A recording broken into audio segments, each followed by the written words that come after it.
Hi friends, మీరు అమెరికాలో dog పెంచుకోవాలనుకుంటున్నారా? అయితే నేను నా ఎక్స్పీరియన్స్ అంతా ఒక 3 పార్ట్స్లో తీశాను.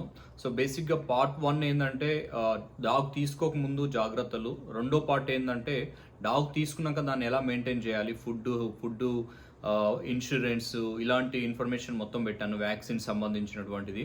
అండ్ థర్డ్ పార్ట్కి వచ్చేటప్పటికి ట్రావెల్కి సంబంధించిన ఇన్ఫర్మేషన్ మొత్తం పెట్టాను. అంటే మీరు డాగ్తో ట్రావెల్ చేసేటప్పుడు ఎలాంటి స్ట్రగుల్స్ ఉంటాయి, డాగ్స్తో ఎలా ఎంజాయ్ చేయొచ్చు, అండ్ ఇంటర్నేషనల్లీ డొమెస్టికలీ ట్రావెల్ చేసినప్పుడు ఏ విధంగా ఉంటుంది. సో ఈ వీడియోస్ అన్ని నా యూట్యూబ్ ఛానల్లో అప్లోడ్ చేశాను. మీకు నచ్చినట్లయితే లైక్ చేయండి అండ్ షేర్ చేయండి, సబ్స్క్రైబ్ చేయండి. అండ్ వేరే వాళ్ళు కూడా ఎవరైనా మీ ఫ్రెండ్స్లో డాగ్స్ తీసుకోవాలనుకుంటే అమెరికాలో వాళ్ళకు కూడా ఇన్ఫర్మేషన్ యూస్ఫుల్ అని అనుకుంటే కంపల్సరీ షేర్ చేయండి. మీకేమన్నా క్వశ్చన్స్ ఉంటే కామెంట్స్ రూపంలో పెట్టండి. Thanks for watching my YouTube channel.